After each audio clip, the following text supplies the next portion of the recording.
Aneurysm हमारे brain के अंदर अगर फटता है तो ब्रेन हेमरेज हो जाता है। करीब 10 से 20% लोग शायद बेहोश भी हो जाते होंगे। तो ब्रेन हेमरेज हुआ था, जिसकी वजह से मैं Fortis hospital doctor Rahul Gupta के अंडर में आया। तो ये कॉइलिंग एकदम सेफ होती है। नमस्कार, हम बात करेंगे ब्रेन हेमरेज की। एन्यूरिज्म हमारे ब्रेन के अंदर अगर फटता है तो ब्रेन हेमरेज हो जाता है, जिससे बहुत तेज सिर दर्द होता है। करीब 10 से 20% लोग शायद बेहोश भी हो जाते होंगे और वो अस्पताल तक नहीं पहुंच पाते। पर जिनको तेज सिर दर्द होता है उनको एक बार अस्पताल पहुंच के सीटी स्कैन जरूर कराना चाहिए। उस सीटी स्कैन से जो ब्रेन हेमरेज है वो एकदम से पकड़ा जाता है और फिर उसका कारण जानने के लिए हम एंजियोग्राफी कर सकते हैं। ऐसे एक पेशेंट जो यंग है, जिनके की ब्रेन हेमरेज हुआ, वो गए अस्पताल में, सीटी स्कैन कराया, उसके बाद वहां पर एंजियोग्राफी में एन्यूरिज्म निकला। फिर वो ढूंढते हुए हमारे पास आए और हमने उनका आगे प्रोसीजर किया। एन्यूरिज्म जो होता है, अगर वो दोबारा फटता है तो कई बार मरीज जिंदा नहीं बचता। इसलिए एन्यूरिज्म के दोबारा फटने से हमें रोकना होता है, नहीं तो रीब्लीड, दोबारा फटने की जो प्रक्रिया है वो बहुत घातक हो सकती है।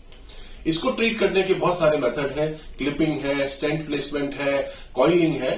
तो ये सब प्रोसीजर्स हम लोग रूटीनली एज ए न्यूरोसर्जन अपने हॉस्पिटल में करते हैं और इससे पेशेंट्स को फायदा होता है। जैसे इन पेशेंट में हमने कॉइलिंग करा, तो कॉइलिंग का मतलब होता है कि हम उस एन्यूरिज्म के अंदर कुछ भर देते हैं, जिससे उसके अंदर की ब्लड सप्लाई जो है बंद हो जाती है और वो दोबारा नहीं फटता।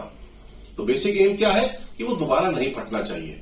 क्लिपिंग में क्या करते हैं, हम सिर खोल के अंदर जाके उसके अंदर चिमटी लगा देते हैं ताकि वो उसके अंदर की ब्लड सप्लाई बंद हो जाए और वो दोबारा नहीं फटे। पर कॉइलिंग का प्रोसीजर न्यूरो कैथ लैब में होता है, जिसमें कि कोई चीरा नहीं लगता है। हम जांग से नसों के द्वारा अंदर जाते हैं और उसको तारों द्वारा कॉइल कर देते हैं। कई बार एन्यूरिज्म का अगर मुंह बड़ा होता है और कॉइल टिकने के लायक नहीं होती, तो उसमें हम स्टेंट की डाल के भी उसको ठीक कर सकते हैं।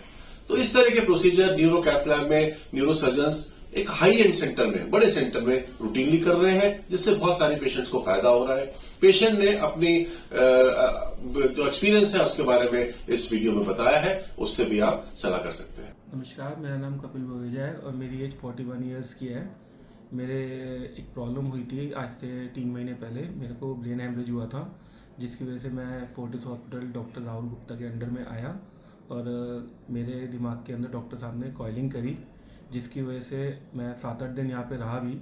लेकिन अब एकदम परफेक्ट है, मुझे ना कोई दौरा पड़ा, ना कोई फिट्स आए, कुछ भी मेरे को प्रॉब्लम नहीं है।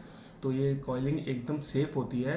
अगर किसी को भी कोई डाउट हो तो यहाँ पे आके डॉक्टर राहुल गुप्ता जी से डिस्कस कर सकता है। वो बहुत अच्छे डॉक्टर, सजेस्ट बहुत अच्छा करेंगे। चाहे आप कराएं कहीं से भी, फोर्टिस से कराएं, मैक्स से कराएं, वॉट एवर आप कहीं से भी कराते हैं, लेकिन अगर आप आके डिस्कस करना चाहें तो आप डिस्कस कर सकते हैं। डॉक्टर बहुत अच्छे हैं। Thank you.